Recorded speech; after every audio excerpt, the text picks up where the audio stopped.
Halo sobat bola.com, assalamualaikum warahmatullahi wabarakatuh. Waalaikumsalam warahmatullahi wabarakatuh.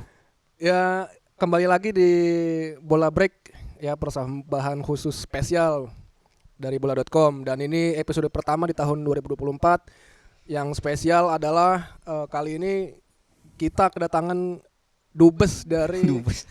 Republik Tangerang Tenggara.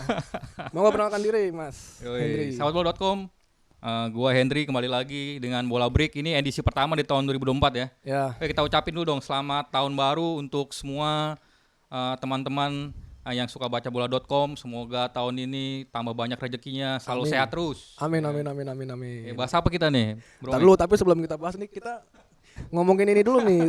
Settingnya kita nih ada vibe Afrikanya nih, Piala Afrikanya nih, Bro Mek. Yoi, Kita lagi kan. di mana nih, Bro Mek? Ini lagi kebetulan lagi di rumah rumah siapa ya? Rumah gue ya. Rumah tadi, rumah dubes Republik Afrika Tenggara. Ya, Ini kita lagi lagi di rumah gue di Tangerang ya. Tanggang. Luar Yes. biasa panas, Bro. Ini lagi adem malah lu sebenarnya. Lagi adem. Oke. Oke, sekarang kita pertama bahas apa dulu nih?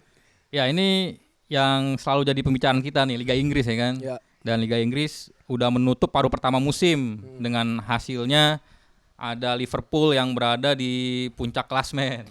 Ya. Dan yang menariknya nih, jika kita melihat 5 musim terakhir, ternyata tidak semua juara paruh musim menjadi juara di akhir musim. Ya, kan? betul. Contohnya bahkan di musim lalu ya, Arsenal yang sempat ngebut banget, tapi ternyata di pertengahan harus disalip oleh City yang akhirnya City jadi juara. Ya. Nah, kalau menurut tuh Liverpool bakal bisa mempertahankan statusnya sebagai posisi pertama atau bahkan nasibnya bakal sama kayak Arsenal musim lalu ya. Ya, jadi agak-agak buat Liverpool sebenarnya ngeri-ngeri sedap sih, Bro Mek. Iya. Karena dalam sejarah Premier League juga, era Premier League ya, Nah, ketika Liverpool ada di posisi pertama. ya juara paruh musim atau minimal juara inilah, ada di peringkat pertama saat Natal, itu nggak nyaris lebih sering gagalnya, Lebih sering Mirip tersandung ya. lebih sering kesandung sama kayak Arsenal musim kemarin lah. Iya, iya. Jadi bisa disimpulkan biasanya umumnya terutama yang tim-tim kayak Arsenal sama Liverpool itu selalu kehabisan bensin di pertengahan musim. Nah, itu yang harus diwaspadai sih sama siapapun sebenarnya juara paruh musimnya gitu, Bro Mek. Dan ditambah lagi yang harus jadi catatan adalah di bulan Januari ini Liverpool akan kehilangan bintang utamanya nih, Mohamed Salah ya kan. Karena tampil di Piala Afrika bersama Mesir. Cuman menurut pendapat gua, meskipun ya Liverpool kehilangan Salah, Liverpool punya banyak penggantinya lah ya. Di pemain yang ada saat ini, bahkan skuad di lini depannya termasuk yang dalam ya. Ada Diogo Jota, ada Luis Diaz, ada Cody Gakpo, ada Darwin Núñez yang memang sejak saat Salah masih ada pun memang sudah bergantian dimainkan ya oleh Jurgen Klopp. Jadi pemain-pemain ini gua rasa akan membuat Liverpool tetap kuat ya, meskipun berarti bisa dibilang Salah ini bakal absen Januari Februari jika Mesir sampai ke final Piala Afrika, berarti sampai Februari malah ya. Dan itu mungkin bisa melewatkan sekitar 4 sampai 5 pertandingan Premier League bahkan. Ya, dan gua kurang setuju sama Bromek. Kalau menurut gua sih Liverpool punya modal lah ya untuk tetap berada di posisi pertama, karena memang tadi seperti gue bilang skuadnya sangat dalam, khususnya di lini depan ya, karena bahkan sudah terbukti ya pemain-pemain seperti Luis Diaz, Cody Gakpo, Darwin Núñez pun sekarang sudah mulai rajin mencetak gol ya kan. Dan juga ada Diogo Jota yang sempat cedera tapi sekarang sudah mulai bermain lagi. Tapi kalau menurut gua bisalah Liverpool jadi juara nih kayaknya.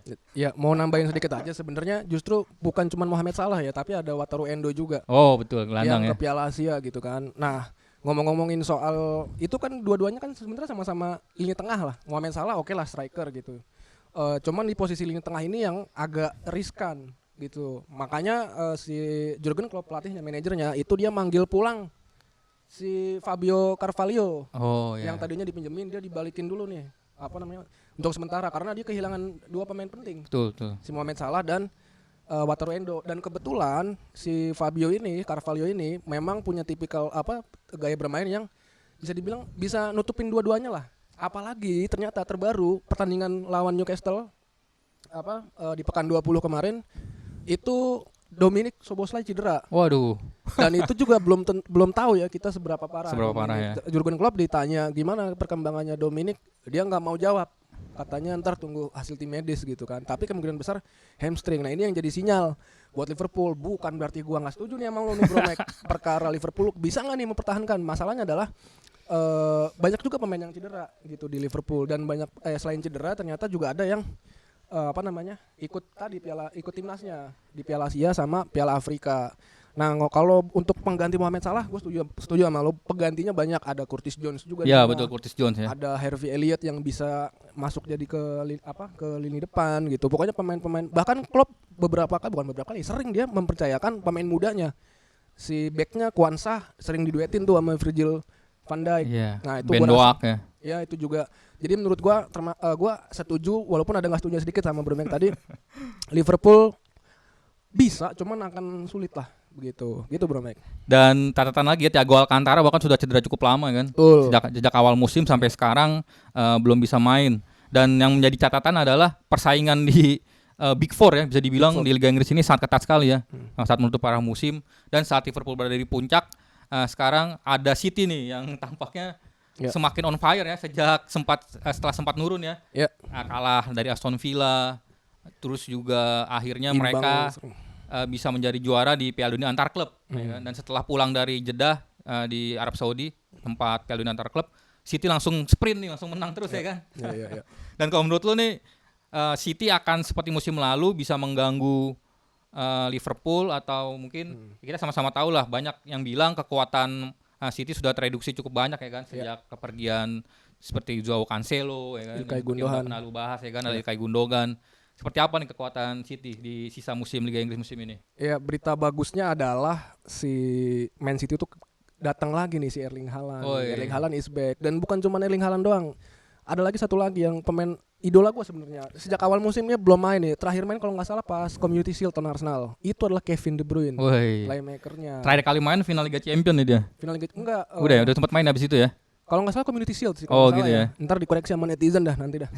Yang benar yang mana? Yang jelas kalau lo bertanya apakah bakal ada tim dari Big Four itu yang mengganggu Liverpool, gua rasa paling berkompeten dan paling berpeluang adalah Man City, yang karena tadi itu yang gue sebut tadi, ada kembalinya si Erling Haaland dan Kevin De Bruyne. Kevin De Bruyne kemarin terakhir lawan Sheffield United. Sheffield United itu De Bruyne itu udah baru pemanasan aja udah ditepok-tepokin tuh sama penonton tuh. Ya kan? Erling Haaland nggak ada, dia ada di stadion, cuman dia nggak ada di bangku cadangan, nggak ada di daftar susunan pemain. Yang ada justru si Kevin De Bruyne, KDB, kita sebutnya KDB itu udah pemanasan dulu latihan. Itu satu Etihad Stadium pada tepuk tangan. Itu kan menandakan betapa KDB sangat dirindukan. Betul. Gitu, Bro Mac. Dan dirindukannya bukan hanya penonton ya, oleh Pep Guardiola juga kan. Apalagi di lini tengah Manchester City sempat juga kehilangan seorang Rodri ya. Yang ada statistik yang menarik juga, saat Rodri absen, City lebih banyak kalah gitu kan.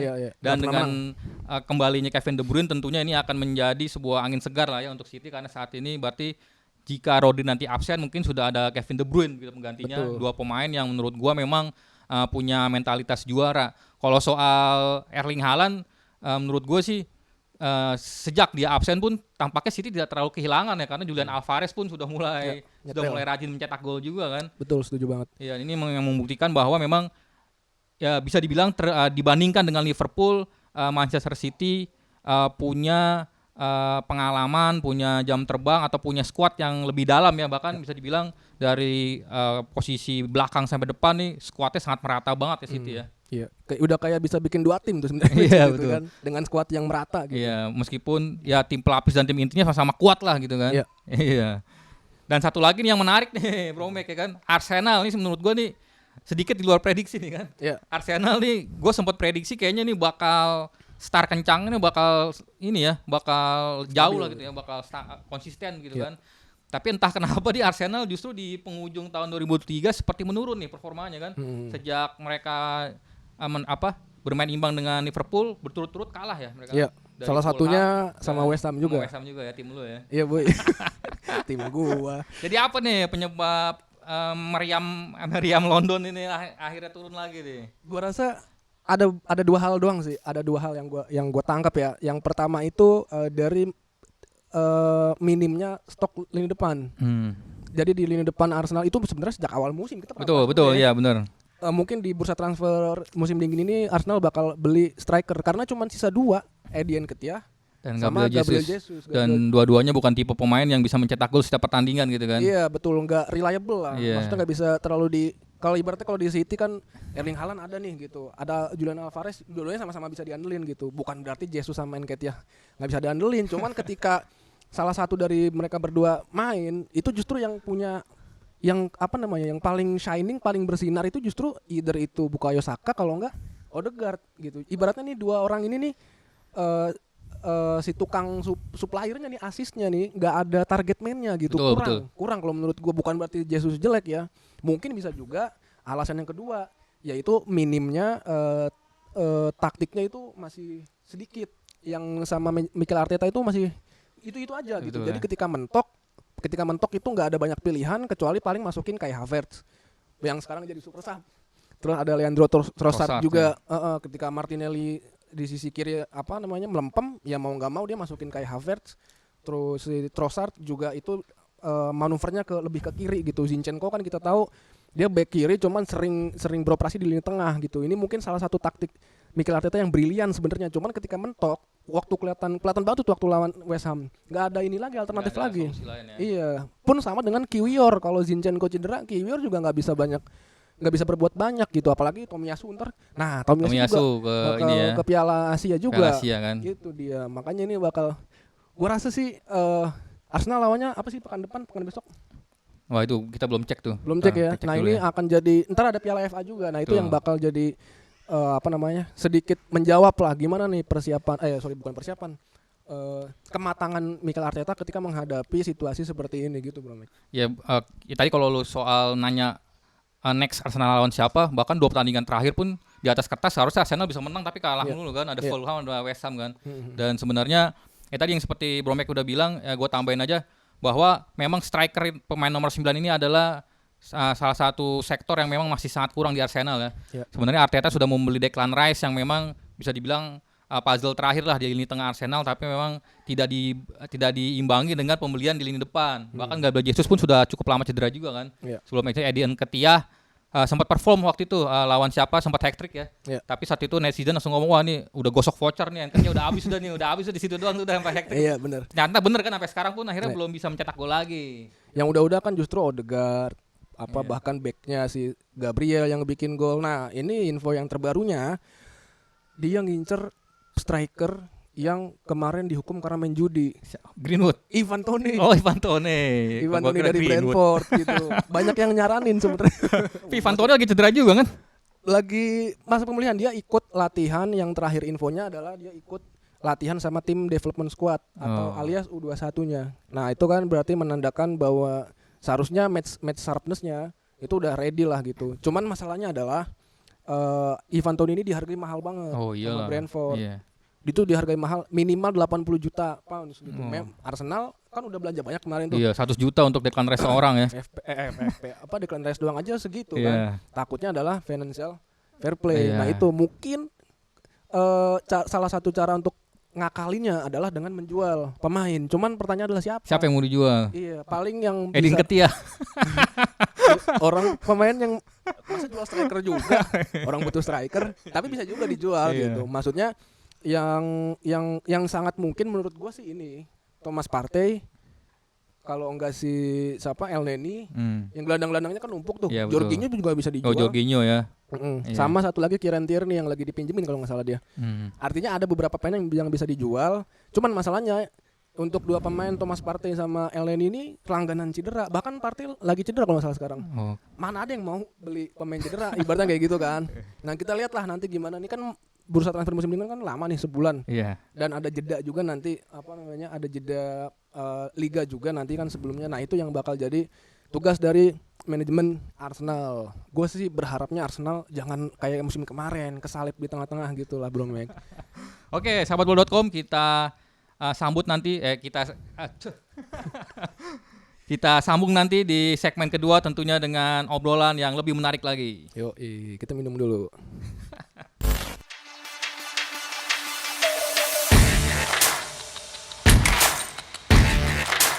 Balik lagi sobatbola.com. Kita di segmen kedua nih tadi ngomongin transfer kayaknya nggak afdol kalau nggak ngomongin MU gitu kan, karena kebetulan nih akhirnya ya Sir Jim Ratcliffe ini berhasil membeli seperempat sahamnya MU nih 25%. Yang seperempat ya, bener nggak? Bener nggak? Betul. Bener ya. Nah, kira-kira 25%. ya, cuman masalahnya adalah mayoritas sahamnya itu masih dipegang sama Keluarga Glazer gitu. Jadi si Sir Jim Ratcliffe-nya mungkin nggak bisa bermanuver banyak, apalagi soal manuver transfer gitu. Nah, menurut lo gimana nih dengan kehadiran Sir Jim Ratcliffe di MU? Wajah baru seperti apa yang kita harapkan?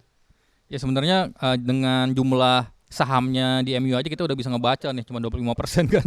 Berarti memang bisa dibilang mayoritas dari tim MU ini akan masih sangat mengandalkan seorang Glazer kan sebagai pemilik dari segi bagaimana kebijakan, dan jadi salah satunya kebijakan transfer juga.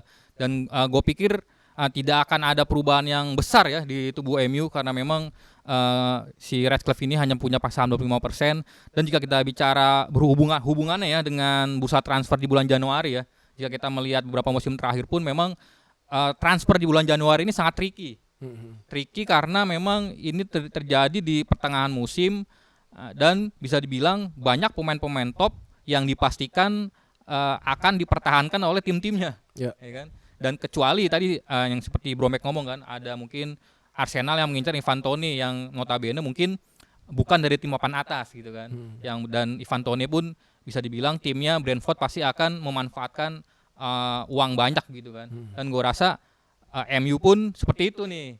Gue prediksi mungkin mungkin membeli pemain, tapi bukan pemain yang bisa dibilang bintang 5 atau kaliber bintang lah, yang bisa membuat MU bisa langsung bersaing lah di papan atas. Ya mungkin dia bisa membelinya pemain-pemain yang bisa dibilang ya di level-level tengah begitulah. Mungkin MU bisa beli pemain pakai jalur ordal. Jadi kan si Jim Ratcliffe ini dia punya saham juga kan, mayoritas bahkan di OGC Nice di Liga Prancis. Dan kebetulan MU ini lagi ngincer backnya tuh, si Todibo, Jean-Claire Todibo. Mudah-mudahan gue bacanya bener ya. Todibo.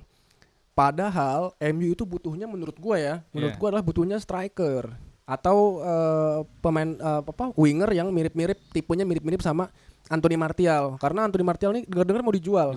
Sancho juga mau dijual. Nah, itu yang gue rasa sih akan sangat dibutuhkan ya, dengan asumsi, dengan harapan tentunya Rasmus Højlund setelah 14 laga nggak bisa bikin gol, akhirnya bikin gol juga. Nah, mudah-mudahan nih konsistensinya bisa terlihat lagi nih di paruh kedua, terutama ya di paruh kedua gitu, Bro Mek. Dan ini tambahan ya, MU ini menurut gue sebelum dia membeli pemain justru akan sibuk untuk menjual pemain dulu kan. Bahkan di lini tengah pun banyak nama-nama yang ingin mereka jual. Dan bahkan semalam sudah ada tuh ya si Donny van de Beek akhirnya dipinjamkan ke Eintracht Frankfurt. Dan selanjutnya bahkan ada isu-isu juga Casemiro ya yang ingin hengkang, dan juga ada nama-nama seperti Christian Eriksen gitu kan. Dan tampaknya sebelum manajemen MU ini akan membeli pemain, tampaknya mereka bakal sibuk juga nih untuk bersih-bersih dulu di timnya kan. Apalagi ada tadi Jadon Sancho ya yang sudah bisa dibilang udah tidak main cukup lama karena punya masalah dengan Erik ten Hag gitu. Ya. Dan jika melihat performa MU pun masih menarik nih. Performanya masih fluktuatif kan, naik turun kan. Dan MU yang menarik ini adalah di pertandingan di mana mereka diunggulkan untuk menang, mereka justru sebaliknya kalah. Dan saat mereka justru tidak diunggulkan, mereka justru bisa menang.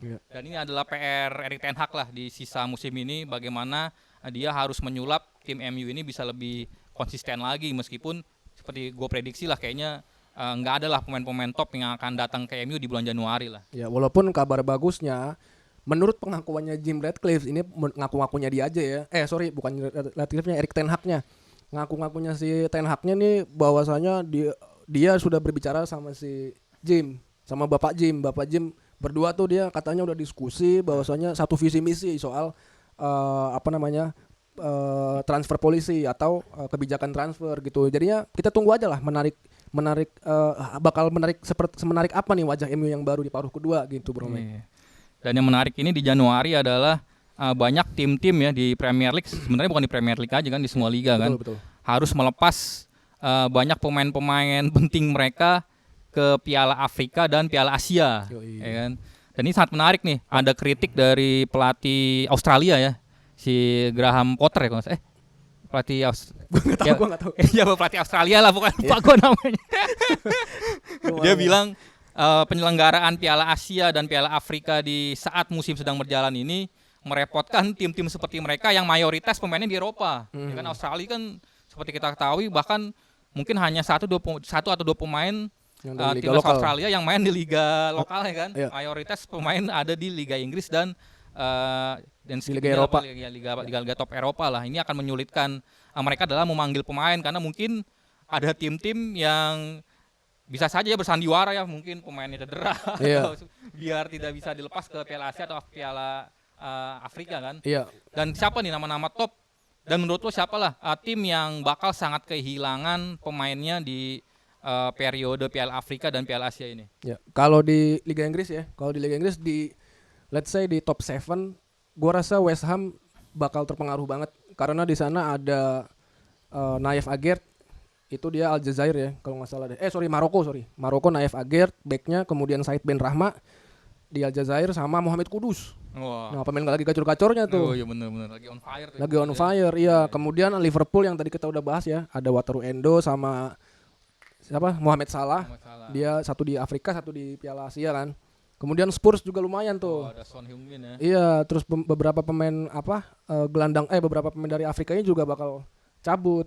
Tapi yang paling enak sebenarnya itu justru Man City. Oh, nggak ada pemain Afrika Nggak ada pemain Afrikanya, pemain Asia juga nggak ada. Nggak ada ya dia. Gitu, ada satu. Aman ya dia. Nah, orang-orang itu Jeremy Doku bukan Afrika, Bro, Mek. Jeremy Doku tuh Belgia kalau nggak salah. Iya. Ya, yang jelas yang paling kerasa banget itu sebenarnya gue sebutin tadi ya, yang salah satunya itu beberapa di antaranya itu sama Wolves juga, Nottingham Forest kalau bicara di luar top 7 ya.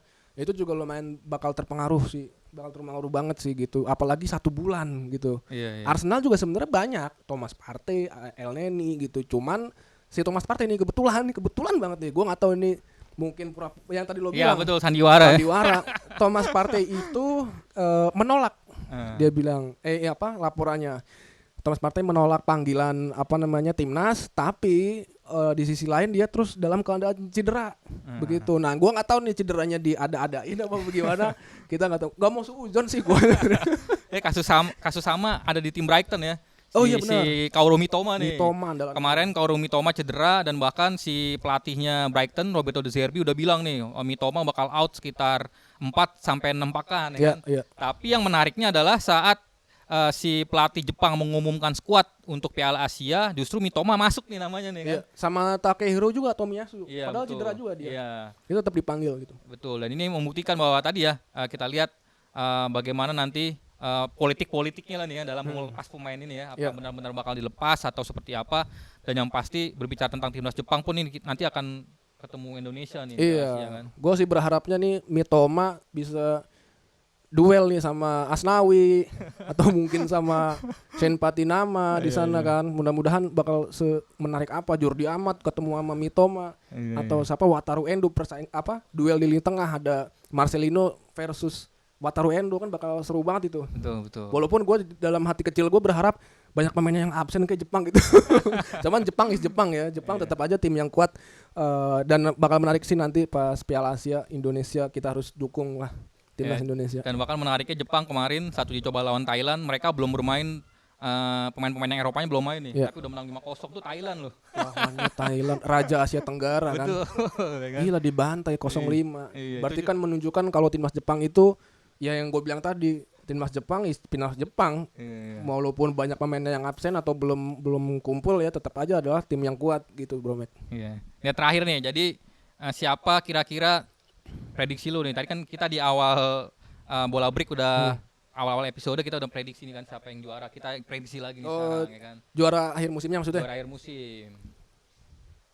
Lo dulu deh. Kalau gue tadi masih Liverpool lah. Liverpool ya? Ya udah gue Man City aja. Biar nggak sama ya. Ini sampingan apa? Oke. Kalau gue Man City, yang kedua Liverpool, yang ketiga Aston Villa. Gua posisi pertama Liverpool, posisi kedua City, posisi ketiganya Arsenal lah masih lah. Aston Villa nggak ada. Aston Villa mengendur lah ntar nih pasti. Paling ujung-ujungnya ke Liga Eropa lah pasti. Oh gitu ya. Ya mudah-mudahan nanti yang ikut Liga Champions ada stok jatahnya 5 karena West Ham nanti mau juara Liga Eropa, Bro Mike. Finalnya ketemu AS Roma kan? Oh iya, benar janjian kita ya ketemu di Janjian. final ya. Yo, apalagi Bro Mike? Ini tadi kita udah dikasih kode, tampaknya episode kali ini sudah berakhir. Sampai jumpa di episode Bola Break berikutnya, tentu dengan tema-tema dan juga pembicaraan tentang sepak bola internasional yang lebih menarik lainnya. Gua Henry, Gua Grega kita pamit undur diri dulu. dari Tangerang.